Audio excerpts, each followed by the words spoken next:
নমস্কাৰ স্বাগতম এয়া হৈছে বিয়লিৰ খবৰ ষ্টুডিঅত মই প্ৰাঞ্চল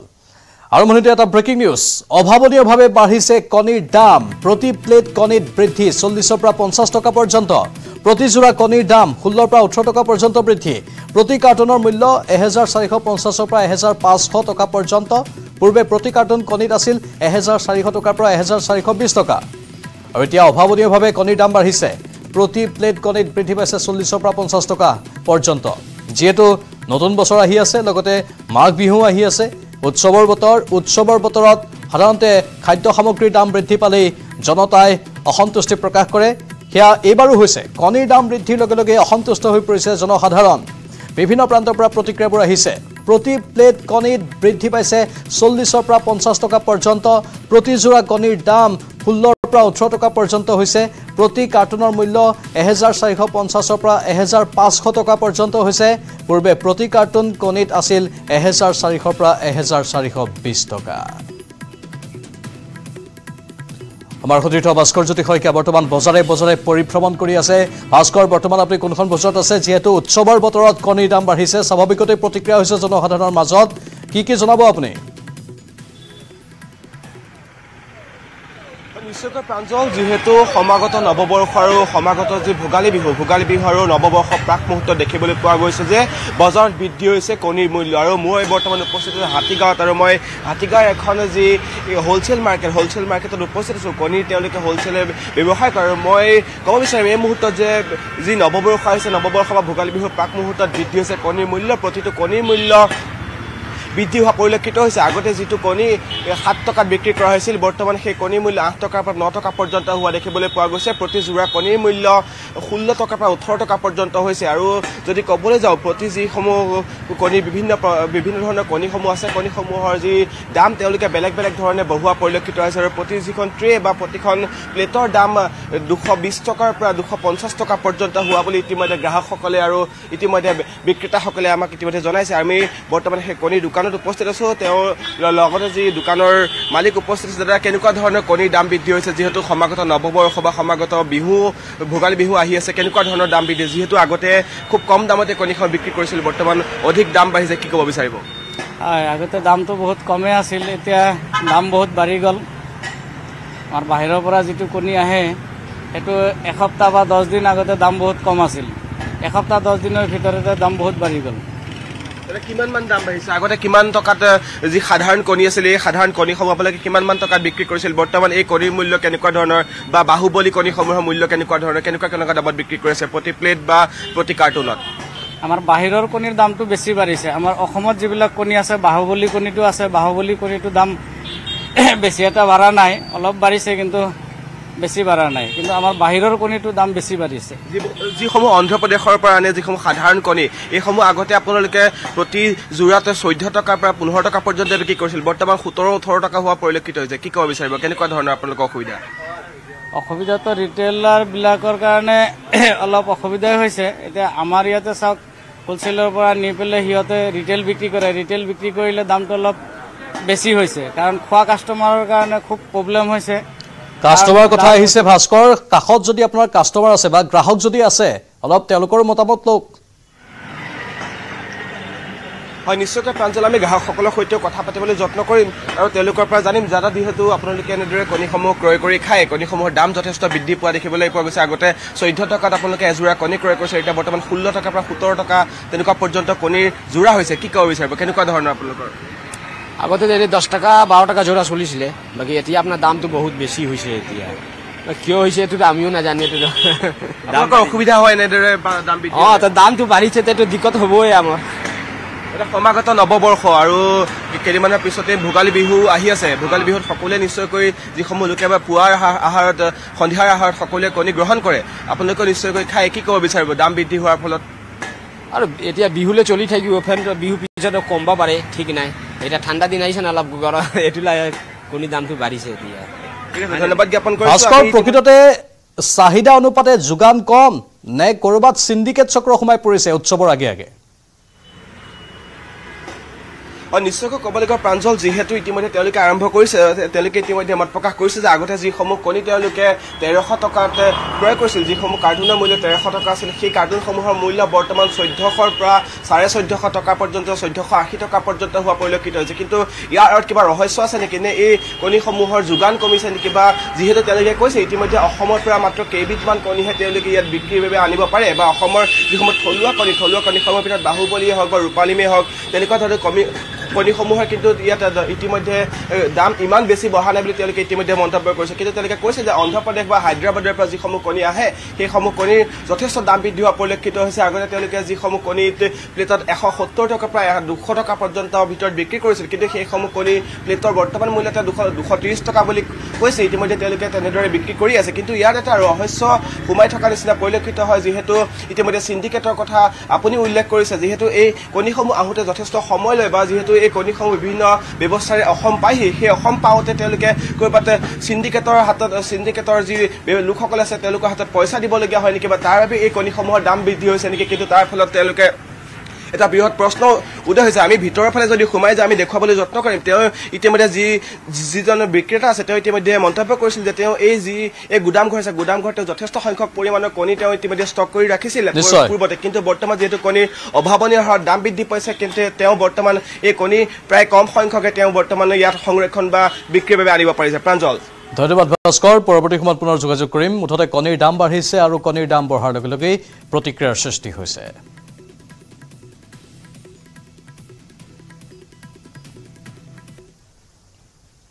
এবাৰ মহানগৰীৰ বৰবাৰীত এক ভয়ংকৰ ঘটনা সংঘটিত হ'ল মেগজিনৰ ৰাজপথত বিস্ফোৰণ গেছৰ পাইপ বিস্ফোৰণৰ ফলত আহত হ'ল এগৰাকী যুৱতীসহ দুজন যুৱক এখন 4চকীয়া বাহন আৰু এখন অটো ক্ষতিগ্ৰস্ত হয় আহত লোককেইজন হৈছে ৰাজু কলিতা দেৱজিৎ শৰ্মা আৰু ৰীনা টাইট ইয়াৰে ৰীনা টাইট নামৰ যুৱতীগৰাকীয়ে গুৰুতৰভাৱে আঘাতপ্ৰাপ্ত হৈছে লগে লগে আহত যুৱতীগৰাকীক GMCHলৈ প্ৰেৰণ কৰা হয় ৰাজপথত পূৰ্ব ভাৰতী নামৰ এটা প্ৰতিষ্ঠানে গেছৰ পাইপ সংস্থাপনৰ কাম কৰি আছিল পাইপত পানী ভৰাই পৰীক্ষণ কৰি থকা সময়তেই বিস্ফোৰণ সংঘটিত হয় এয়া মহানগৰীৰ বৰবাৰীৰ ভয়ংকৰ ঘটনাৰ খবৰ ৰাজপথতেই বিস্ফোৰণ হ'ল গেছৰ পাইপ বিস্ফোৰণৰ ফলত এগৰাকী যুৱতীসহ দুজন আহত হৈছে এখন 4চকীয়া বাহন আৰু এখন অটো ক্ষতিগ্ৰস্ত হৈছে আহত লোককেইজন ৰাজু কলিতা দেৱজিৎ শৰ্মা আৰু ৰীনা টাইট ইয়াৰে ৰীনা টাইট নামৰ যুৱতীগৰাকীয়ে গুৰুতৰভাৱে আঘাতপ্ৰাপ্ত হৈছে লগে লগেই তেওঁক GMCHলৈ প্ৰেৰণ কৰা হয় উল্লেখযোগ্য যে পূৰ্ব ভাৰতী নামৰ এটা প্ৰতিষ্ঠানে গেছৰ পাইপ সংস্থাপনৰ কাম কৰি আছিল পাইপত পানী ভৰাই পৰীক্ষণ কৰি থকা সময়তেই এই বিস্ফোৰণ সংঘটিত হয়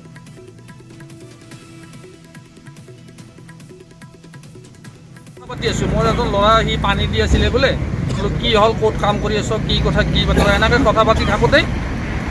ইমান মানে তীব্ৰ স্পীডত মানে এই পাইপডাল আহি গ'ল কম্প্ৰেছৰ মাৰি আছিল নে কি কৰি আছিল আমি গম নাপাওঁ আহি পেলাই তীব্ৰ হেৰিতে মানে মোৰ অটোখনত খুন্দা মাৰি দিয়ে আৰু মই দূৰলৈকে চিটিকি যাওঁ তাৰপিছত আৰু এখন গাড়ীত লাগে সেইখন হেৰি গেছৰ পাইপে হয় এইটো গেছৰ যিটো প্ৰজেক্ট চলি আছে তাৰে মানে কামটো হয় কিন্তু আমি ততে ধৰিব নোৱাৰিলোঁ কোনফালেদি আৰু তাৰমানে আটাইতকৈ ডাঙৰ কথা এই যিবিলাক মানুহ কৰ্মচাৰী ইঞ্জিনিয়াৰ যিবিলাক আছিলে তেওঁলোকে লগালগ ইয়াৰ পৰা পলায়ন কৰিলে আমাৰ সাংবাদিক অজয় বৰ্মন ফোন লাইনত আছে অজয় সাধাৰণতে এইবোৰ কাম কৰিবলৈ এটা গাইডলাইন মানি চলিব লাগে সেই গাইডলাইন এই প্ৰতিষ্ঠানটোৱে মানি চলা নাছিল নেকি যিটো প্ৰতিষ্ঠানৰ নাম আহিছে ইয়াত পূৰ্ব ভাৰতী নিশ্চয়কৈ জয়ন্ত মহানগৰীৰ যি বৰবাৰী মেগজিন সংযোগী যি পথ আছে সেই পথত আজি দিনৰ পৰা 1 মান বজাত যি ভয়ংকৰ যি পাইপ বিস্ফোৰণ হ'ল সেই বিস্ফোৰণৰ ইতিমধ্যে আমি নিজিনা সংগঠিত দৰ্শকসকলক সমগ্ৰ তথ্য দেখুৱাইছো আৰু শেহতীয়াকৈ আপুনি যিটো প্ৰশ্ন উত্থাপন কৰিছে যে যিসমূহ তেওঁলোকে সুৰক্ষাৰ দিশৰ প্ৰতি লক্ষ্য ৰাখি যিসমূহ তেওঁলোকে কাম কৰিব লাগে আৰু সম্পূৰ্ণ সেই কাম তেওঁলোকে নকৰা বুলি ক'ব লাগিব কিয়নো গুৱাহাটী বৰবাৰীৰ যি মেগজিন যি VIP পথ এটা অতি ব্যস্ত ৰাজপথ আৰু সেই পথত তেওঁলোকে যদি এনেকুৱা কাম কৰিছিল আৰু অভিযোগ উত্থাপন হৈছে তাত কোনো তেওঁলোকৰ অভিযন্তা নাছিল বা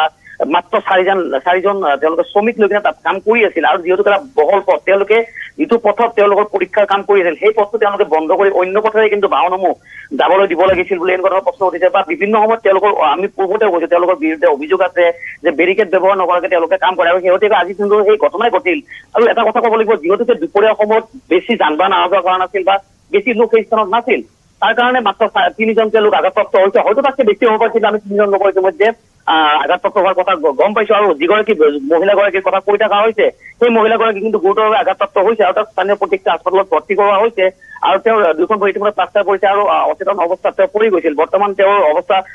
কিছু সুস্থ বুলি জানিব পৰা গৈছে যদিও তেওঁৰ বাকী দুজনক আঘাতপ্ৰাপ্ত হৈছে আৰু কিন্তু আপুনি যিটো কথা কৈছে যে তেওঁলোকে যিসমূহ তেওঁলোকৰ ব্যৱস্থা গ্ৰহণ কৰিব লাগে সেইসমূহ ব্যৱস্থা তেওঁলোকে গ্ৰহণ নকৰাৰ ফলত এনেকুৱা ধৰণৰ ঘটনা হৈছে আমি কৈছো পূৰ্বতেও কিন্তু মহানগৰীৰ যি গেট হস্পিটেল আছে গেট হস্পিটেলৰ সন্মুখৰ ভাগত তেওঁলোকে এটা গাঁত খান্দি গৈছিল সেই গাঁতত কিন্তু যুৱক এজন পৰি মৃত্যুবৰণ হোৱা অভিযোগো উত্থাপন হৈছে এই নামৰ প্ৰতিষ্ঠানটোৰ বিৰুদ্ধে জয়ন্ত ধন্যবাদ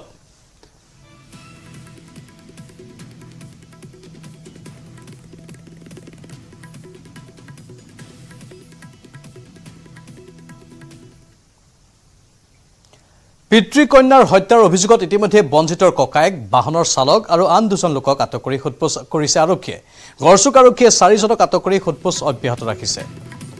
যেটো ইতিমধ্যে এটা ঘটনা যেটো ঘটনাক লৈ প্ৰতিক্ৰিয়া সৃষ্টি হৈ আছে পিতৃ কন্যাৰ হত্যাৰ অভিযোগ আৰু সেই অভিযোগতে ইতিমধ্যে বঞ্জিতৰ ককায়েক বাহনৰ চালক আৰু আন দুজন লোকক আটক কৰি সোধপোছ কৰিছে আৰক্ষীয়ে গড়চুক আৰক্ষীয়ে 4জনক আটক কৰি সোধপোছ অব্যাহত ৰাখিছে এই ঘটনাৰ পাছতে বহুকেইটা এই ঘটনাৰ আৰৰ তথ্য পোহৰলৈ অহাৰ পূৰ্ণ সম্ভাৱনা আছে বৰ্তমান আৰক্ষীয়ে তদন্ত চলাই আছে উল্লেখযোগ্য যে মূৰৰ পিছফালে আঘাতৰ চিন আছে বঞ্জিত দাসৰ বাওঁ হাততো আছে আঘাতৰ চিন বঞ্জিত দাসৰ মৃত্যুৰ পিছত এই তথ্য জনালে জিএমচিএইচৰ অধীক্ষক অভিজিত শৰ্মাই সিটি স্কেন কৰাত মূৰত আঘাত ধৰা পৰিছিল প্ৰায় কোমা অৱস্থাত আছিল বঞ্জিত দাস পুৱা হাৰ্ট এটেক হৈছিল বঞ্জিত দাসৰ মৰণোত্তৰ পৰীক্ষাৰ পিছত আভ্যন্তৰীণ আঘাতৰ কথা জানিব পৰা যাব পিছফালৰ পৰা প্ৰহাৰ কৰাৰ সন্দেহ কৰা হৈছে আজি পুৱা জিএমচিএইচত চিকিৎসাধীন অৱস্থাত মৃত্যু হয় বঞ্জিত দাসৰ উল্লেখযোগ্য যে গুৱাহাটীৰ বৰাগাঁৱৰ বঞ্জিত দাসৰ ঘৰলৈ বুধবাৰে দিনৰ ভাগত আহিছিল বঞ্জিত দাসৰ ককায়েক চালকৰ ঘৰৰ ভিতৰলৈ পঠিয়াই বাহিৰতে ৰৈ আছিল ককায়েক ঘৰৰ পৰা চালকজন বাহিৰলৈ ওলাই আহোঁতে গাত লাগি আছিল তেজৰ চেকুৰা দেখি ওচৰৰ মানুহে সুধিছিল কাৰণ বঞ্জিত দাস অসুস্থভাৱে তেজ ওলাইছিল বুলি কৈছিল চালকজনে চিকিৎসকৰ ওচৰলৈ বঞ্জিত দাস যাবলৈ বিচৰা নাই বুলিও কৈছিল চালকজনে তাৰ পিছতে ঘৰৰ ভিতৰত বঞ্জিত দাসক মুমূৰ্ষু অৱস্থাত উদ্ধাৰ কৰাৰ লগতে কন্যা দিদিক্সাৰো মৃতদেহ উদ্ধাৰ হয় ৰাইজৰ খবৰৰ ভিত্তিত ঘটনাস্থলীত আৰক্ষী উপস্থিত হৈ এখন দা আৰু বিছনা চাদৰ উদ্ধাৰ কৰে মৃত দিদিক্সা সেন্ট মেৰী স্কুলৰ ছাত্ৰী গুৰুতৰভাৱে আহত পিতৃক হস্পিটেলত ভৰ্তি কৰোৱা হৈছিল যদিও আজি পুৱা মৃত্যু হয় বঞ্জিত দাসৰ চাঞ্চল্যৰ সৃষ্টি হ'ল তাৰ পাছতেই আৰক্ষীয়ে তদন্ত আগবঢ়াই বঞ্জিতৰ ককায়েকক কৰায়ত্ব কৰিছে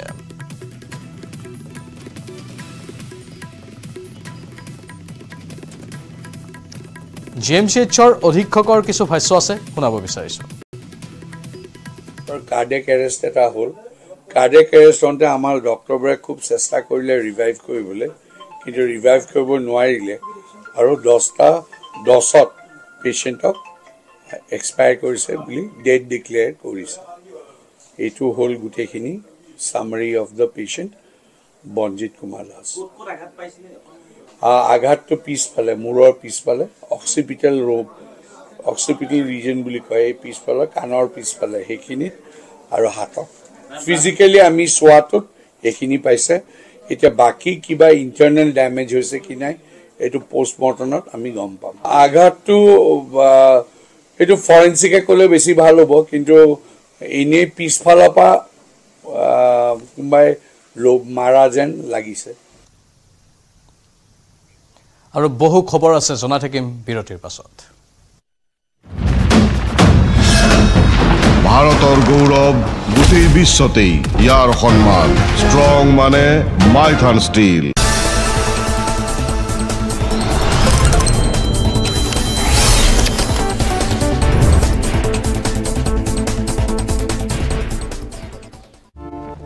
কৰা কৰ্মশালা ফেশ্বন শ্ব' বিভিন্ন ধৰণৰ খাদ্য প্ৰতি সন্ধিয়া সাংস্কৃতিক কাৰ্যসূচীৰো আয়োজন কৰা হৈছে উল্লেখ্য যে প্ৰাকৃতিক ৰং প্ৰস্তুত কৰা কৰ্মশালাত পৰ্যটকে নিজ হাতে ৰং প্ৰস্তুত কৰাৰ অভিজ্ঞতা আহৰণ কৰাৰ সুবিধা ৰাখিছে কাজিৰঙাৰ বগৰীজুৰিত অৱস্থিত আয়ৰা পৰ্যটন নিবাসৰ চৌহদত জনমভূমি জনকল্যাণ আৰু ইনহেন্স ফাউণ্ডেশ্যনৰ উদ্যোগত আৰম্ভ হোৱা সপ্তাহজোৰা সিল্ক এণ্ড ডাই উৎসৱত বৰ্তমানলৈ প্ৰায় 50 লক্ষৰো অধিক টকা উপাৰ্জন কৰিবলৈ সক্ষম হৈছে উদ্যোক্তা সমিতিয়ে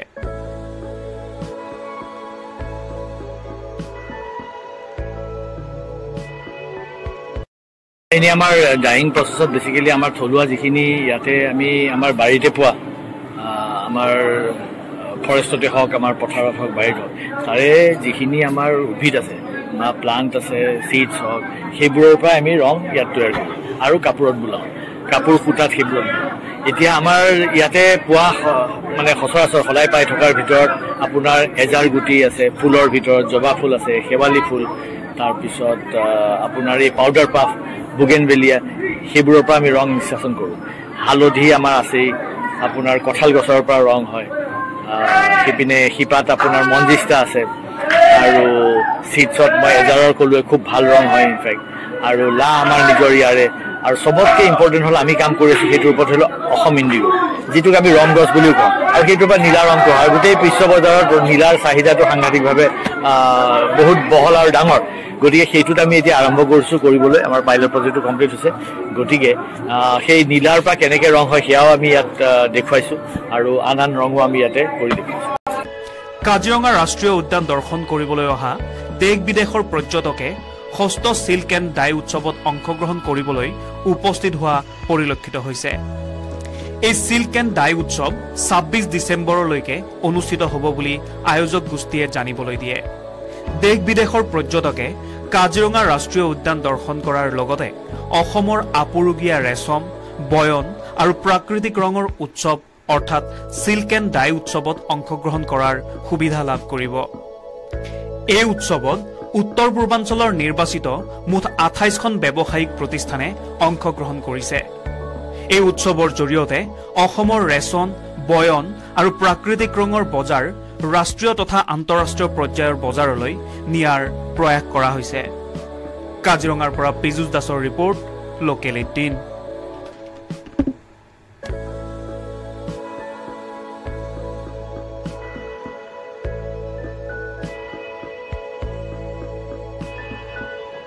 ইয়াতে গভৰ্ণৰ প্লেনেশ্যন আছে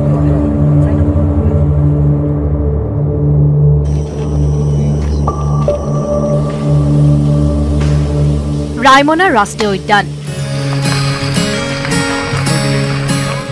জীৱ জন্তু আৰু গছ গছনিৰে প্ৰকৃতিৰ ৰম্যভূমি হৈ পৰিছে ৰাইমনা ৰাষ্ট্ৰীয় উদ্যান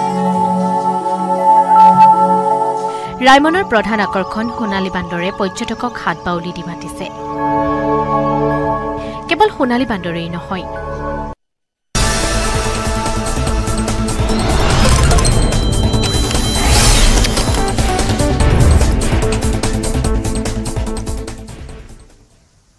আপুনি চাই আছে পিয়লিৰ খবৰ পানীৰ সন্ধান পোৱা গৈছে মঙ্গল গ্ৰহত হয় মঙ্গল গ্ৰহৰ মাৰ্টিন দক্ষিণ মেৰুত সন্ধান পোৱা গৈছে পৰ্যাপ্ত পৰিমাণৰ পানীৰ উৎস দক্ষিণ মেৰুৰ বিস্তীৰ্ণ অঞ্চল জুৰি পোৱা গৈছে বৰফৰ এটা প্ৰকাণ্ড স্তৰ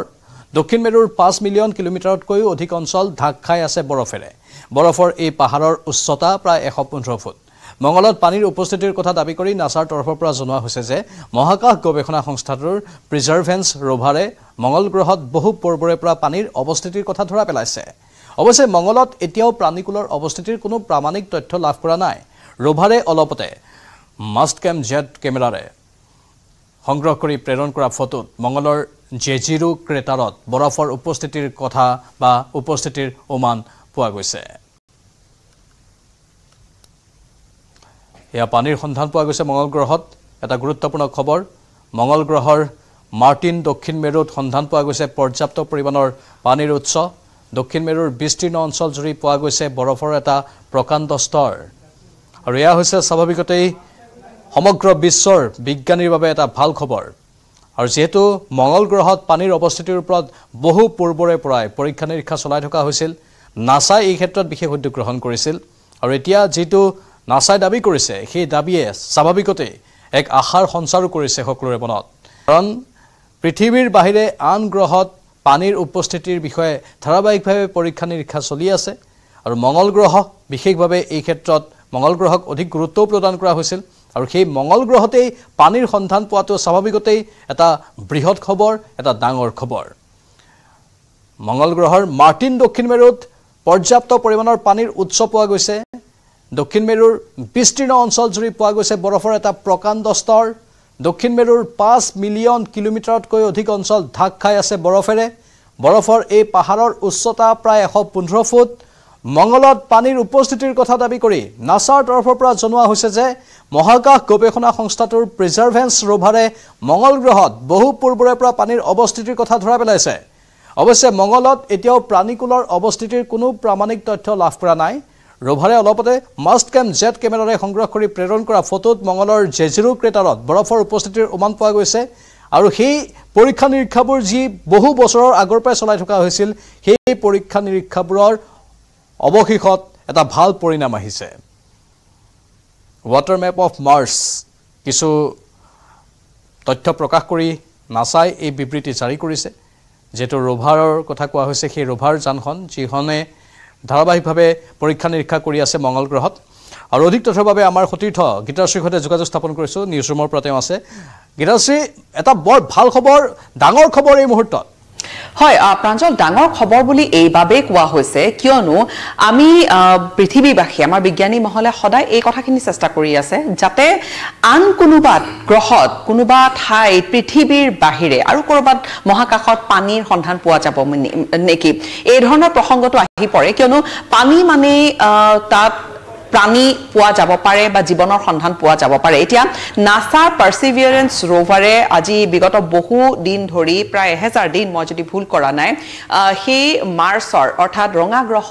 মঙ্গলৰ বুকুত ঘূৰি ফুৰিছে বিভিন্ন তথ্যপাতি সংগ্ৰহ কৰি আছে আহৰণ কৰি আছে আৰু একেবাৰে শেহতীয়াকৈ কেইখনমান ফটো তুলিছে এই ফটো নাছাই সেই ফটোত দেখা যিখিনি দৃশ্য বা যি ছবি ৰঙা গ্ৰহ মঙ্গলৰ দেখা গৈছে সেই ছবিখিনিৰ পৰা নাছাই কৈছে অনুমান কৰিছে যে তাত যিবোৰ হিল দেখা গৈছে বা যি ধৰণে তাত হিলবোৰ হিচৰতি হৈ আছে তাৰ পৰা অনুমান কৰিছে যে সেই এটা সময়ত হয়তো এই হিলবোৰ তেনেকৈ আনি থৈছিল সেই স্থানত কোনো বুৱতী নদীয়ে বুৱতী পানীয়ে flowing water evidence বুলি কোৱা হৈছে অৰ্থাৎ বুৱতী পানীৰ কিছু তথ্য কিছু প্ৰমাণ সেই যিখন ছবি নাছাৰ পাৰ্সিভিয়াৰেন্স ৰোভাৰে তুলিছে সেই ছবিৰ পৰা অনুমান কৰিছে আৰু এই ছবিখন ক'ত তোলা হৈছিল যদি আমি সঠিককৈ আমি দৰ্শকক জনাও এক্সাক্ট লোকেশন বুলি যা কোৱা হৈছে জিজেৰো ক্ৰেটাৰ মানে তেনেকুৱা একোটা দ গাত আমি চন্দ্ৰৰ ক্ৰেটাৰ বা দ গাতৰ আমি কথা কওঁ আৰু তেনেকুৱা ক্ৰেটাৰত কিছু হিল পাথৰ এনেকুৱা এটা পজিশনত আছে যি হিল বা পাথৰসমূহ এনেকৈ আছে আমি অনুমান কৰিব পাৰো যে আমি দেখিছো আমাৰ যেতিয়া নদীৰ পাৰৰ যিবোৰ হিল বা নদীৰ কাখৰ যিবোৰ হিল পাহাৰীয়া ঠাইৰ পৰা নামি অহা যিবোৰ হিল সেই হিলবোৰ দেখিবলৈ অকনমান বেলেগ ধৰণৰ থাকে আৰু তাৰ পৰা আমি সেই পাথৰটো দেখিবলৈ বা সেই হিলৰ টুকুৰাটো আমি দেখিলে আমি অনুমান কৰিব পাৰো যে ইয়া হয়তো কোনো নদীৰ পৰা তোলা হিল বা নদীয়ে বটি পানীয়ে আনি পেলোৱা হিল যি নহক আমি তাৰ পৰা অনুমান কৰিব পাৰো এতিয়া নাছাই যিখিনি মঙ্গল গ্ৰহত যিখিনি হিল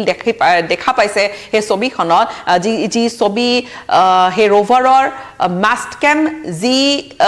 কেমেৰাটোৱে তুলিছে সেই ফটোত থকা যিবোৰ হিল বা হিলবোৰ যেনেকৈ আছে তাৰ পৰা নাছাৰ বিজ্ঞানীয়ে অনুমান কৰিছে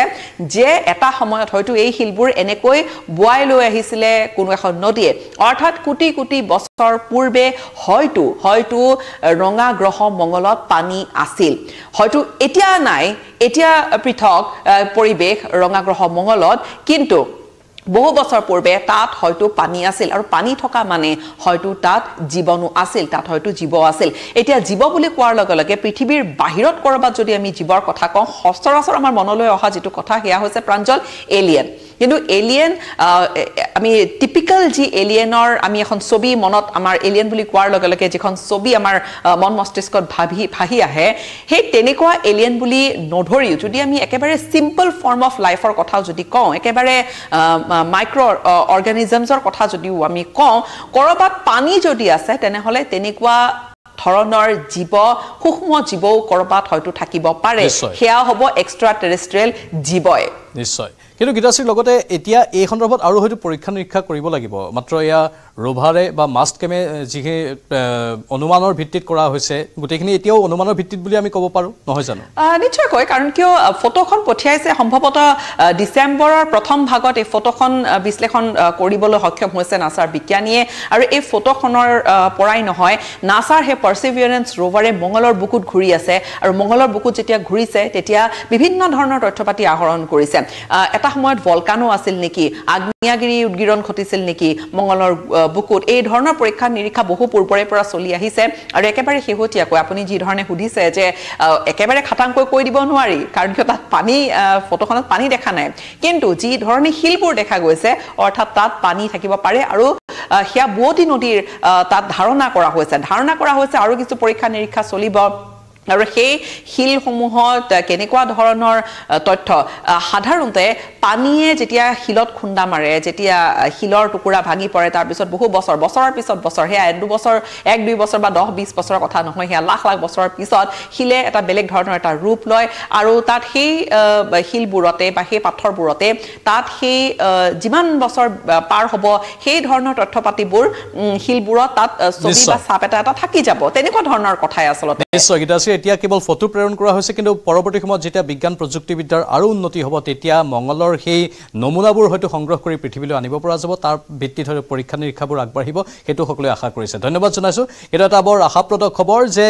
যিখিনি তথ্য তেওঁলোকে নাচাই লাভ কৰিছে যে মঙ্গলৰ বুকুত এটা সময়ত পানী আছিল তাৰেই কিছু তথ্য বা অনুমান কৰা হৈছে কিছু আলোকচিত্ৰৰ সহায়ত কিছু তথ্যৰ সহায়ত পৰৱৰ্তী সময়ত কিন্তু আমি আশা কৰিছো যে ইয়াৰ বিস্তৃত অধ্যয়ন হ'ব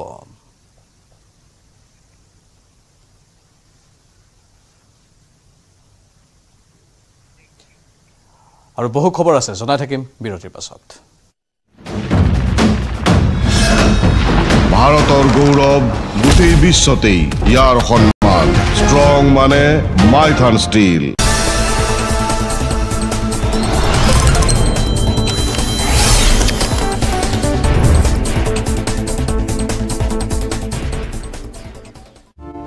বৃহৎ এছিয়ান হাতী ঢেকীয়াপতীয়া বাঘ গোধাপটুকী বাঘ নাহৰপটুকী বাঘ বনৰীয়া মহ মেথুন 4 প্ৰকাৰৰ হৰিণ আৰু বিবিধ প্ৰজাতিৰ বান্দৰ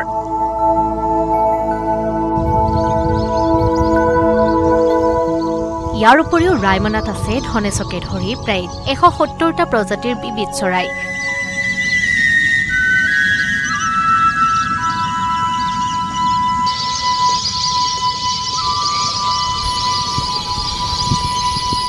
দুখ প্ৰজাতিৰ নানাৰঙী পখিলা প্ৰায় 500 প্ৰজাতিৰ ভিন ভিন উদ্ভিদ কেইবাটাও প্ৰজাতিৰ অৰ্কিড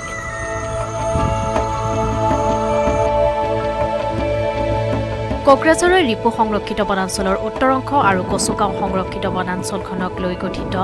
422 বৰ্গ কিলোমিটাৰ জোৰা অসমৰ ষষ্ঠ ৰাষ্ট্ৰীয় উদ্যানখন হৈছে ৰায়মনা ৰাষ্ট্ৰীয় উদ্যান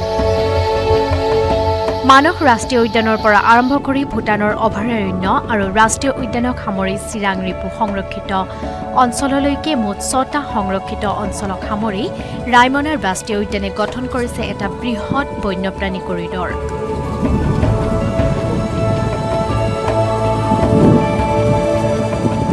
ৰায়মনাই অসমৰ পৰ্যটন উদ্যোগৰ বাবে মুকলি কৰি দিছে এখন নতুন দুৱাৰ অসমৰ পৰ্যটন বিভাগে ৰায়মনাৰ জৈৱ বৈচিত্ৰ্যৰে গঢ়ি তুলিব পাৰে পৰ্যটকৰ আকৰ্ষণৰ নতুন ক্ষেত্ৰ ৰায়মনা ৰাষ্ট্ৰীয় উদ্যানৰ পৰা Shahidul Haque report news 18 Assam north east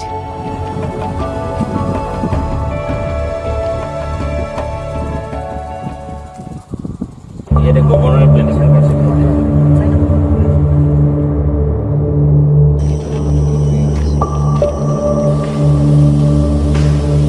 Raimona ৰাষ্ট্ৰীয় উদ্যান জীৱ জন্তু আৰু গছ গছনিৰে প্ৰকৃতিৰ ৰম্যভূমি হৈ পৰিছে ৰায়মনা ৰাষ্ট্ৰীয় উদ্যান ৰায়মনাৰ প্ৰধান আকৰ্ষণ সোণালী বান্দৰে পৰ্যটকক হাত বাউলি দি মাতিছে কেৱল সোণালী বান্দৰেই নহয় ৰায়মনাত আছে বৃহৎ এছিয়ান হাতী ঢেকীয়াপতীয়া বাঘ গোধাপটুকী বাঘ নাহৰপটুকী বাঘ বনৰীয়া মহ মেথুন 4 প্ৰকাৰৰ হৰিণ আৰু বিবিধ প্ৰজাতিৰ বান্দৰ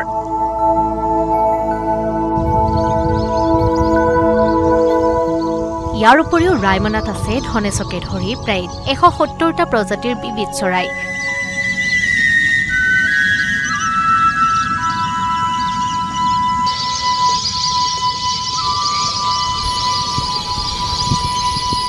দুখ প্ৰজাতিৰ নানাৰঙী পখিলা প্ৰায় 500 প্ৰজাতিৰ ভিন ভিন উদ্ভিদ কেইবাটাও প্ৰজাতিৰ অৰ্কিড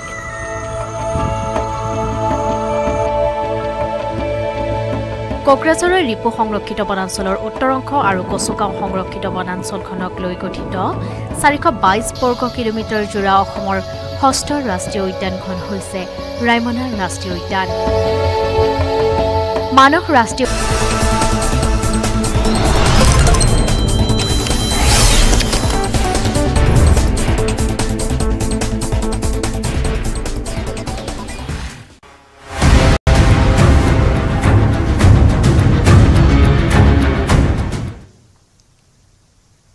দীপাংকৰৰ ঘৰত কংগ্ৰেছৰ দুই নেতা উপস্থিত কংগ্ৰেছৰ কাৰ্যকৰী সভাপতি ৰাণা গোস্বামী আৰু বিধায়ক ভাস্কৰ জ্যোতি বৰুৱা। দীপাংকৰ গগৈ যোৰহাটৰ যুৱক আৰু যোৰহাটৰ গ্ৰেনেড বিস্ফোৰণৰ ঘটনাৰ বাবেই আৰক্ষীৰ আতিশয্যৰ বলি হৈছিল।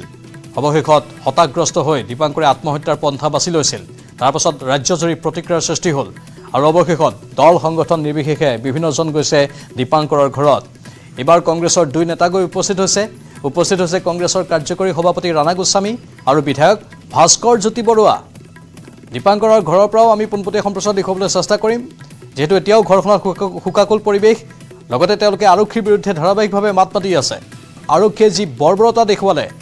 আলফাৰ পৰা উভতি অহাৰ পাছতো, আলফাৰ পৰা আহি আত্মসমৰ্পণ কৰাৰ পাছতো এজন যুৱকক যেনেধৰণে টাৰ্গেট কৰি ল'লে, সেই ঘটনাই এতিয়া তীব্ৰ প্ৰতিক্ৰিয়াৰ সৃষ্টি কৰি আছে। আমাৰ সাংবাদিক অনমোল যাদৱ বৰ্তমান লাইভত আছে। অনমোল, কংগ্ৰেছৰ দুজন নেতা বৰ্তমান উপস্থিত হৈছে। সামগ্ৰিকভাৱে গোটেইখিনি তথ্য জানিব বিচাৰিছোঁ।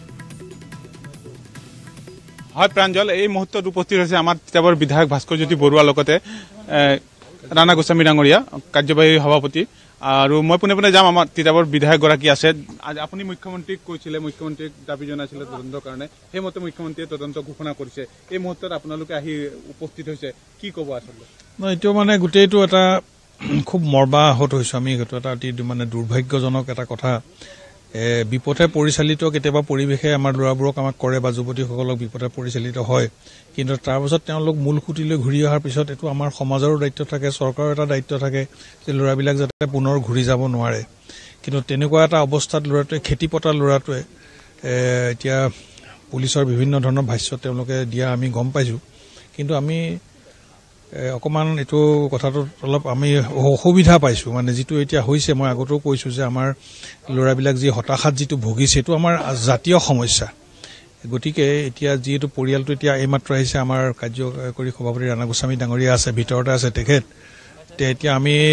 ইতিমধ্যে আমি জুডিচিয়েল এনকুৱাৰীৰ কাৰণেও আমি দিছোঁ। মুখ্যমন্ত্ৰী মহোদয়েও তদন্ত ঘোষণা কৰিছে। কিন্তু আমাৰ মুখ্যমন্ত্ৰী মহোদয়ক মই ব্যক্তিগতভাৱে তেখেতক মই আহ্বান জনাম যে পৰিয়ালটোক কিবা এটা ভালকৈ এটা সংস্থাপন এটা যাতে দিয়ে। কাৰণ একেবাৰে নিজৰ এটা 24 বছৰীয়া ল'ৰা তেওঁলোকে হেৰুৱাই একেবাৰে নিথৰুৱা হৈছে। দুজনী ছোৱালী আছিলে, তেওঁলোকে বিয়া দিলে। আপোনালোকে দেখিছে, মই বিগত সময়ত আমি চৰকাৰী ঘৰ এটা দিছোঁ, সম্পূৰ্ণ এতিয়ালৈকে হোৱাই নাই। গতিকে এতিয়া প্ৰথম পৰিয়ালটোক সমবেদনা অন্ততঃ জনাবৰ কাৰণে তেওঁলোকক এটা আমি সংস্থাপনৰ দিহা এটা আমি কৰিব পাৰিলে কিবা এটা চৰকাৰৰ ফালৰ পৰা এটা ক্ষতিপূৰণ মই মুখ্যমন্ত্ৰীৰ ওচৰত মই এইটো আহ্বান জনাম। মই আপোনালোকৰ ইলেক্ট্ৰনিক মাধ্যমৰ যোগেদিও মই এইটো আহ্বান জনাইছোঁ। আৰু নিজেও মই অনাগত সময়ত মই গ'লে মই তেখেতক মই লগ কৰি এই বিষয়ে বিতংভাৱে মই কথাখিনি ক'ম। আৰু ভৱিষ্যতে যাতে এনেকুৱা ধৰণৰ দুৰ্ভাগ্যজনক পৰিস্থিতি আৰু আৰু কোনো কাৰণত যাতে অন্ততঃ নহয়, তাৰ বাবে মই তেখেতকো মই এটা আহ্বান জনাম। আৰু ৰাইজ যথেষ্ট আমাৰ বেয়া পাইছে, আমাৰ এইটো অঞ্চলৰ ৰাইজে, চব কৃষিজীৱী মানুহ এখেতসকল। কিন্তু তাকে আজি আমি সকলোৱে পুনৰ আহিলোঁ, আমাৰ ৰাণা গোস্বামী ডাঙৰীয়া সমবেদনা জনাবলৈ আহিছে। আৰু পৰৱৰ্তী সময়ত কেনেকৈ, যদিও আমি মৃতকক আমি ঘূৰাই নাপাওঁ, কিন্তু কিবা এটা ব্যৱস্থা কৰি অন্ততঃ পৰিয়ালটোক যাতে আমি এটা সান্তনা আমি দিব পাৰোঁ, আৰু সেইটোৱে আমাৰ মূল উদ্দেশ্য। হয় প্ৰাঞ্জল, ৰাণা গোস্বামী ডাঙৰীয়া আছে, তেওঁলোকৰ পোনে পোনে যাম, পোনে পোনে মন্তব্য ল'ম। এই ক্ষেত্ৰত আচলতে তেওঁ আহি বাসগৃহত উপস্থিত হৈছে, পোনপটীয়া সম্প্ৰচাৰ চলি আছে। ভাস্কৰ আহিবনে? ভাস্কৰ আহিবনে? ভাস্কৰ আহিবনে?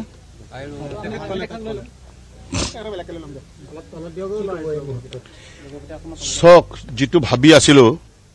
তাতকৈ অত্যন্ত দুৰ্ভাগ্যজনক। দীপাংকৰ গগৈ নামৰ যি 23 বছৰীয়া এই ফুলকমলীয়া যুৱকজনক আজি পুলিচৰ অত্যাচাৰ সহিব নোৱাৰি তেওঁ আত্মহনন ৰাস্তা বাছি ল'লে। আপুনি দেখিছে তেখেতৰ এটা চৰকাৰী সৰু গৃহ নিজ হাতেৰে তেওঁ নিজ কান্ধেৰে ডাঙৰি কঢ়িয়াইছে বুলি কৈছে। ৰোগীয়া মাক আৰু ৰোগীয়া মাকক পুৱা গধূলি চোৱা চিতা কৰিছিলে। হাজিৰা কৰি মাকে গাখীৰ বিক্ৰী কৰি হাজিৰা কৰি ভৰণ পেট পালন কৰাইছে, ল'ৰা ছোৱালীক ডাঙৰ কৰিছে। আজি সেই এটা অৱস্থাৰ ল'ৰা এজনক আজি এনেদৰে আত্মহনন কৰিব লগাটো আজি অসমৰ কাৰণে আমাৰ কাৰণে এটা বৰ দুৰ্ভাগ্যজনক বিষয় মূল কথাটো হৈছে যে এজিপি চৰকাৰৰ দিনত মুক্ত হত্যা হৈছিল আৰু এতিয়া এজিপি আৰু বিজেপিৰ যিটো মিত্ৰজোঁটৰ চৰকাৰ এই চৰকাৰত এতিয়া এনকাউণ্টাৰৰ নামত আজি তাৰিখত মুক্ত হত্যা হৈছে সেই সময়ত আছিলে গুপ্ত হত্যা এজিপিৰ দিনত এতিয়া মুক্ত হত্যা এতিয়া এজিপি আৰু বিজেপি মিলি যি চৰকাৰ গঠন কৰিছে মুক্ত হত্যা হৈছে এনকাউণ্টাৰৰ নামত মানসিকভাৱে আজি মুখ্যমন্ত্ৰী গৃহ বিভাগৰ দায়িত্বত থকা মুখ্যমন্ত্ৰীৰ বিভাগে আজি তাৰিখত এই গোটেই এনকাউণ্টাৰবিলাক কৰি এখন নাটকৰ সৃষ্টি কৰিছে আৰু আজি তাৰিখত এই পৰিয়ালটোত যি অন্ধকাৰ নমাই আনিলে তাৰ কাৰণে মুখ্যমন্ত্ৰীৰ গৃহ বিভাগৰ বিভাগটোৱে আজি এই পৰিয়ালটোৰ আজি এটা অন্ধকাৰ নমাই আনিলে আজি তাৰিখত এই যুৱকজনক যিদৰে মানসিকভাৱে অত্যাচাৰ কৰিলে মাৰপিট কৰিলে নিশা নিশা উঠাই লৈ থানাৰ ভিতৰত মাৰপিট কৰিলে ইয়াৰ বিচাৰ হ'ব লাগিব আজি এই পৰিয়ালটোৰ মাতৃৰ বুকু আজি খুদা হ'ল মাতৃয়ে যিদৰে কান্দিছে আজি সেই কানুন আজি মুখ্যমন্ত্ৰীয়ে দেখক চৰকাৰে দেখক আজি তাৰিখত যাৰ বুকু খুদা হৈছে তেওঁলোকেহে বুজি পাইছে আজি তাৰিখত হিন্দী তেখেতসকলে কৈছে যে হিন্দী নজনা কাৰণে তাক মাৰপিট কৰিছে তেখেতসকলে কোন আমাৰ জিলাখনৰ উচ্চপদস্থ বিষয়াৰ নাম লৈছে প্ৰচাৰ মাধ্যমত আমি চাইছোঁ পঢ়িছোঁ মূল কথাটো হৈছে যে যোন বিষয়াই নহওক যদি প্ৰকৃতাৰ্থত হিন্দী নজনাৰ কাৰণে যদি হিন্দী নজনাৰ কাৰণে যদি মাৰপিট কৰিছে তেনেকুৱা বিষয়াৰ ওপৰত মানে পানিছমেণ্ট হ'ব লাগে শাস্তি হ'ব লাগে আৰু আজি তদন্ত ঘোষণা কৰিছে মাননীয় মুখ্যমন্ত্ৰী ডাঙৰীয়াই তদন্ত নিৰপেক্ষ হ'ব লাগে তদন্তৰ নামত কেৱল ভেকু ভাওনা হ'ব নোৱাৰিব আৰু এই ক্ষেত্ৰত মই তিতাবৰবাসী জনতাক আমি অনুৰোধ কৰিম যে তদন্ত প্ৰক্ৰিয়াক সম্পূৰ্ণ নজৰ ৰাখিব যাতে কোনো ধৰণে ভেকু ভাওনা কৰি পৰিয়ালটোক এলাঠনি কৰিব নোৱাৰে যাতে এটা উচিত বিচাৰেৰে অন্তত তাৰ আত্মাই শান্তি পায় যাতে দীপাংকৰ আত্মাই শান্তি পায় তেওঁৰ বায়েকে কৈছে যে হিন্দী নজনাৰ কাৰণে তেওঁক মাৰিছে বুলি ঘৰত আহি কৈছে ইয়াতকৈ দুৰ্ভাগ্যৰ বিষয় হ'ব নোৱাৰে যি সময়ত খিলঞ্জীয়া শব্দটো কৈ থকা হৈছে যি সময়ত অসমৰ মাতৃভাষাৰ কথা কৈ থকা হৈছে সেই সময়ত হিন্দী ভাষা নাজানো বুলি কৈ যদি এনেদৰে মাৰপিট কৰাৰ ব্যৱস্থা কৰে তাতকৈ দুৰ্ভাগ্যজনৰ ব্যৱস্থা হ'ব নোৱাৰে গতিকে যোন বিষয়ে নহওক ই উচিত শাস্তি পাব লাগিব মই সকলো সংগঠনক তিতাবৰ অনুৰোধ কৰিছোঁ সম্পূৰ্ণ নজৰ ৰাখক যাতে তদন্ত উচিতভাৱে হ'ব লাগিব নিকাভাৱে হ'ব লাগিব আৰু যাতে তদন্তৰ আওতালৈ আনি যিসকল বিষয়া কৰিছে তেওঁলোকক শাস্তিৰ সন্মুখীন কৰিব লাগিব আমি অসম প্ৰদেশ কংগ্ৰেছ কমিটিও আমি এই ক্ষেত্ৰত নজৰ ৰাখিম মই যোৰহাটৰ এজন প্ৰাক্তন বিধায়ক হিচাপে মই এজন দায়িত্বশীল এজন যুৱক হিচাপে অসমৰ যোৰহাটৰ এজন জিলাৰ এজন বাসিন্দা হিচাপে আমি ইয়াত নজৰ ৰাখিম আৰু আমাৰ যিজন বিধায়ক আছে বিধায়ক এই ক্ষেত্ৰত ভাস্কৰ বৰুৱা ডাঙৰীয়াই এই ক্ষেত্ৰত অহৰহ নজৰ আছে আৰু ভাস্কৰ বৰুৱা ডাঙৰীয়াই ইতিমধ্যে চৰকাৰৰ আলোচনা কৰিব আৰু ভাস্কৰ বৰুৱা ডাঙৰীয়াই যিহেতু এজন কৰ্মপটু আমাৰ বিধায়ক তেখেতে আশা কৰিছোঁ তেখেতক লগত লৈ আমি এই যুদ্ধত নামিম আৰু ইয়াত তিতাবৰৰ পৰা পোনপটীয়া সম্প্ৰচাৰ দীপাংকৰ গগৈৰ ঘৰত দুই কংগ্ৰেছী নেতা গৈ উপস্থিত হৈছে আৰু তেওঁলোকে গভীৰ দুখ প্ৰকাশ কৰিছে এই ঘটনাক অত্যন্ত দুৰ্ভাগ্যজনক আখ্যা দিছে আৰু যি যুৱকজনৰ মৃত্যু হ'ল সেই যুৱকজনৰ ভগ্নীয়ে কোৱা অনুসৰি হিন্দী নজনাৰ বাবেই এনে উচ্চপদস্থ আৰক্ষী বিষয়াই তেওঁক উপৰ্যুপৰি নিৰ্যাতন চলাইছিল প্ৰহাৰ কৰিছিল দীপাংকৰে মৃত্যুৰ পূৰ্বে সেই কথা হেনো ভগ্নীক কৈ থৈ গৈছিল বৰ ডাঙৰ এটা খবৰ গুৰুত্বপূৰ্ণ খবৰ ইফালে দীপাংকৰ গগৈৰ মৃত্যুক লৈ পুনৰ যোৰহাট আৰক্ষী অধীক্ষক আৰু তিতাবৰৰ ভাৰপ্ৰাপ্ত বিষয়াৰ বিৰুদ্ধে জাঙুৰ খাই উঠিছে দীপাংকৰৰ জ্যেষ্ঠ ভগ্নী তিতাবৰ থানাৰ ভাৰপ্ৰাপ্ত বিষয়া আৰু যোৰহাট আৰক্ষী অধীক্ষকৰ কথাৰ মিল নাই বুলি অভিযোগ কৰিছে ভগ্নীয়ে দীপাংকৰ দোষী হলেহে গ্ৰেপ্তাৰ কৰিম বুলি কৈছিল তিতাবৰৰ অচিয়ে কিন্তু যোৰহাট আৰক্ষী অধীক্ষকে কৈছে দীপাংকৰ আলফা স্বাধীনৰ সৈতে জড়িত বুলি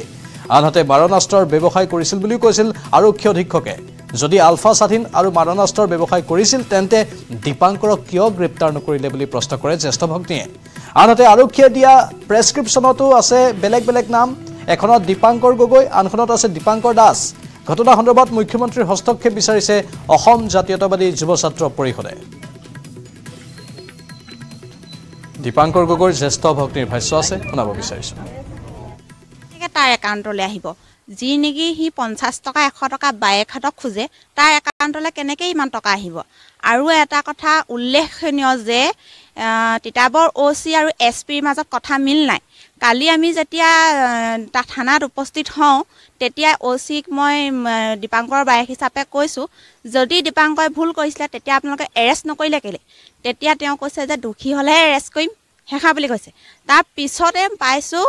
SP এটা চেনেলৰ জৰিয়তে তেওঁ কৈছে যে এইবোৰ আলফাৰ লগত জড়িত আছে তাৰ পৰা কিবা ব্যৱসায় কৰিছে বুলি কৈছে মৰানষ্ট যদি আছিলে ব্যৱসায় কৰিছিলে তেতিয়াহ'লেতো তেতিয়া প্ৰমাণিতই হৈছিলে তেওঁক এৰেষ্ট কৰিব লাগিছিলে এইটো সম্পূৰ্ণ কথাটো মিল নাই তেওঁলোকৰ ইয়াত মানে তেওঁলোকৰ ভুল আছে দুইজনৰ গাতে ভুল আছে আৰু সম্পূৰ্ণ কিবা এটা তেওঁলোকে কৰিছে তেওঁলোকে দিয়া পেপচিখনৰ মিল নাই এটাত আছে এখনত আছে দীপাংকৰ দাস এখনত আছে দীপাংকৰ গগৈ সম্পূৰ্ণ তেওঁলোকে হেতু কিবা এটা ফেক কৰি তেওঁলোকে কাগজ বনাইছে আৰু কৈছে এটো কোনো ইনজুৰি নাই বলে তাৰ গাত একো স্পট নাই দেখিছে নে মোক কৈছে যদি স্পট নাই তেতিয়াহলে মলমগিটা কৰ পৰা আহিলে আমি হেতু হুদিছো মলমগিটা কেলে দিছিলে তেতিয়াহলে গুটে তাৰ গাত স্পট আছে তেওঁলোকে কৈছে একো তাৰ স্পট নাই এখন কাগজত লিখা আছে দেখিছে নাই হেখা বুলি কৈছে আৰু সম্পূৰ্ণ এটো কিবা এটা কৰিছে মুঠতে দীপাংকৰ গগৈ দীপাংকৰ দাস দুখন কাগজত তেওঁলোকে লিখি দিছে চাও খসাকৈ এটা দুখ লগা বিষয় যেটো বিষয়ত এজন অসমীয়া তেজাল যুৱক ইতিমধ্যে আমাৰ মাজৰ পৰা হেৰাই যাব লগা হৈছে গতিকে এই কথাটো আমি খুব সহজভাৱে ল'ব পৰা নাই গতিকে আমি অসম জাতীয়তাবাদী যুৱ ছাত্ৰ পৰিষদ তিতাবৰ আঞ্চলিক সমিতিয়ে আমি আহ্বান জনাব বিচাৰিছো অসমৰ মুখ্যমন্ত্ৰী গৰাকীক যে তেখেতে এই ক্ষেত্ৰত যি দীপাংকৰ গগৈৰ লগত যি এটা অমানৱীয় ঘটনা সংঘটিত হ'ল এই দীপাংকৰ গগৈৰ ক্ষেত্ৰত কিন্তু অসমৰ মুখ্যমন্ত্ৰী গৰাকীয়ে পোনপটীয়াকৈ তেখেতে হস্তক্ষেপ তেখেতৰ পৰা বিচাৰিছো আৰু যি আপোনাৰ দীপাংকৰ গগৈৰ মোবাইল দুটা জব্দ কৰি ৰাখিছে তে যদি জব্দ কৰা মোবাইল কিটাত যদি তেওঁৰ কিবা মানে তেওঁ যদি অপৰাধী হয় তেন্তে অপৰাধী হিচাপে তেখেতক স্বীকৃতি দিয়ক কিন্তু যদি অপৰাধী নহয় তেন্তে তেখেতৰ যে মোবাইলখিনি মোবাইল দুটা ঘৰৰ মানুহক গটাই দিব লাগে আৰু যোৱাকালি আমাৰ SP মহোদয় এতিয়া সংবাদমেলত কৈছে যে তেখেতৰ ঘৰৰ যি ৰেচন কাৰ্ডখন ঘূৰাই দিয়া হ'ব বুলি কোৱা হৈছে তেখেতে তিতাবৰ থানাৰ লগত মানে কথা পাতি ঘূৰাই দিয়া হ'ব বুলি কৈছে কিন্তু আজি পৰ্যন্ত তিতাবৰ থানাই নিশ্চয় তেখেতসকলক লগ ধৰা নাই বুলি গম পাইছোঁ যে ৰেচন কাৰ্ডখনৰ বিষয় গতিকে আমি বিচাৰোঁ যে তেখেতৰ এটা এক নিৰপেক্ষ তদন্ত হওক আমি এটোৱে বিচাৰিছোঁ অন্য কাৰণে নহয় যদি দোষী হয় দোষী আছে যদি দোষী নহয় তাৰ নিৰপেক্ষ তদন্ত হওক আৰু এই অমানৱীয় ঘটনাটোৰ লগত কাণ্ডৰ লগত যিসকল জড়িত হৈ আছে তেখেতসকলক কিন্তু কঠোৰতকৈ কঠোৰতম শাস্তি প্ৰদান কৰিব আমি আহ্বান জনাইছোঁ হয় আগৰ দৰে যেনেকৈ আমি এজাহাৰ দিছোঁ তেনেকৈ আমি তেওঁলোকক ঘটনাবোৰ অৱগত কৰিছোঁ তেওঁলোকে এতিয়া মানে লিখা লৈছে আৰু সাক্ষীবাদীও লৈছে তাৰ আৰু এটা কথা এতিয়া আমি চাইনটো মাৰিবলৈ নাপালোঁ ষ্টেটমেণ্টৰখিনি তলত মানে আমি যিখিনি দিলোঁ আমি কোনো এগৰাকীয়ে চাইন মাৰিবলৈ নাপালোঁ তেওঁলোকে লৰালৈকে ফটো মাৰিম বুলি ক'লোঁ লৰালৈকে গুচি গ'লগৈ আমি সম্পূৰ্ণ এইটো ষড়যন্ত্ৰৰ গোন্ধ পাইছোঁ আৰু এইটো ৰহস্যজনকভাৱে কোনোবা ইয়াত মানে জড়িত হৈ পেলানি আৰক্ষী বিষয়াৰ লগত কোনোবা হয়তো জড়িত হৈ পেলানি এইটো একপক্ষভাৱে হওক বা দ্বিপক্ষভাৱে হওক তেওঁলোকে হত্যা কৰিছে এইটো আজি তিতাবৰৰ এই দীপাংকৰৰ যিটো ঘটনা এই ঘটনাই আচলতে আলফা সন্ত্ৰাসবাদী বুলি চৰকাৰে কৈছে আজি আলফা যদি সন্ত্ৰাসবাদী হয় আলফাই যদি মানুহ মাৰিছে তাৰ মানে চৰকাৰেও মানুহ মাৰিছে চৰকাৰ আৰু আলফাৰ মাজত পাৰ্থক্য ক'ত থাকিল প্ৰতিক্ৰিয়াবোৰ এনেধৰণে আহি আছে 4 দিনকৈ জেৰা চলাইছিল দীপাংকৰ গগৈৰ আত্মহত্যা সন্দৰ্ভত এইবোৰ তথ্য পাইছিল যদি গ্ৰেপ্তাৰ কৰা নাছিল কিয় দীপাংকৰক আলফা বুলি যদি তথ্য পাইছিল পৰিয়ালৰ অভিযোগ এয়া 4 দিন জেৰা চলাই কি কৰিছিল SP মোহনলাল মীনাই এই প্ৰশ্ন দীপাংকৰৰ পৰিয়ালৰ সদস্যৰ আলফা ধৰিব নোৱাৰি নিৰীহৰ ওপৰত বৰমতা দেখুৱাই নেকি আৰক্ষী অধীক্ষকে সেই প্ৰশ্ন জনসাধাৰণে উত্থাপন কৰিছে 90 দশকলৈ গ'ল নেকি ৰাজ্যৰ আইন শৃংখলা গুপ্ত হত্যাৰ দৰে অৱস্থা হ'ল নেকি ৰাজ্যত সেই প্ৰশ্ন উত্থাপন কৰা হৈছে বিস্ফোৰণৰ তিনিটা শব্দতেই থৰকাচতি হেৰুৱালে নেকি যোৰহাটৰ আৰক্ষী অধীক্ষকে জনসাধাৰণৰ এই প্ৰশ্ন প্ৰথমে জুমন বৰা তাৰ পিছতেই দীপাংকৰ কি হৈছে প্ৰকৃততে অসমৰ যুৱকক লৈ লৰা ধেমালি কিয় যোৰহাট আৰক্ষী অধীক্ষকৰ সৰ্বত্ৰ এইবোৰ প্ৰশ্ন উত্থাপন হৈছে নাক লুকুৱা ঠাই বিচাৰি নাপায় নিৰীহক অত্যাচাৰ কিয় SP মোহনলাল মীনাৰ 4 দিনকৈ কি জেৰা চলাইছিল এইগৰাকী নিৰীহ যুৱকক যাৰ ফলত এজন যুৱকে আত্মহত্যাৰ দৰে চৰমপন্থা বাছি ল'ব লগা হ'ল প্ৰকৃত উগ্ৰবাদীক বা উগ্ৰপন্থীক কৰায়ত্ব কৰিব নোৱাৰি নিৰীহৰ ওপৰত কিয় অত্যাচাৰ চলাইছে বুলি জনসাধাৰণে এতিয়া প্ৰশ্ন উত্থাপন কৰিছে আৰক্ষীৰ বিৰুদ্ধে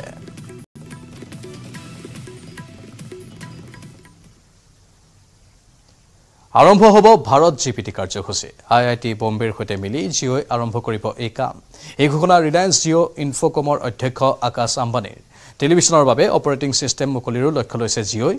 জিঅ' 2.0 দৃষ্টিভংগীৰে দ্ৰুতগতিত চলিছে কাম জেনাৰেটিভ এআইৰ কাম হাতত লৈছে ৰিলায়েন্স জিঅ'ই IIT বম্বেৰ সৈতে বহুভাষিক প্ৰকল্পত কাম চলি আছে ৰিলায়েন্সৰ সকলো প্ৰকল্পতে AI মুকলিৰ লক্ষ্য লৈছে জিঅ'ই কৃত্ৰিম বুদ্ধিমত্তা আৰ্টিফিচিয়েল ইন্টেলিজেন্স আৰু এয়া হৈছে আৰ্টিফিচিয়েল ইন্টেলিজেন্স টুল এটা বৃহৎ কাম সমগ্ৰ ভাৰতবৰ্ষৰ বাবে বিশ্বৰ বাবে ৰিলায়েন্স জিঅ'ই সেই কাম হাতত লৈছে সংবাদ মাধ্যম বাণিজ্য যোগাযোগত এআইৰ প্ৰসাৰৰ চিন্তা চৰ্চাও কৰিছে জিঅ'ই টেলিভিছনৰ বাবে জিঅ' নিজা অপাৰেটিং সিস্টেম হ'ব 6 ট্ৰিলিয়ন মাৰ্কিন ডলাৰৰ অৰ্থনীতিৰ লক্ষ্য ৰিলায়েন্সৰ IIT বম্বেৰ টেক ফেষ্টত অংশগ্ৰহণ কৰি এই বৃহৎ ঘোষণা কৰে আকাশ আম্বানীয়ে For me, to be at IIT Bombay is a part of my bucket list item because I'll just share a small story and the motivation to be here. My father, one of my biggest inspirations and heroes, is always wanted me to be an engineer. Full disclaimer, I'm not an engineer. So to be invited at an engineering college of such stature, for me, in fact, he was not believing that I was going to come and speak here, so he sent my wife Shloka, who was kind enough as witness to be here with us today. So really, really happy to be here, and I'm quite excited to talk to you guys.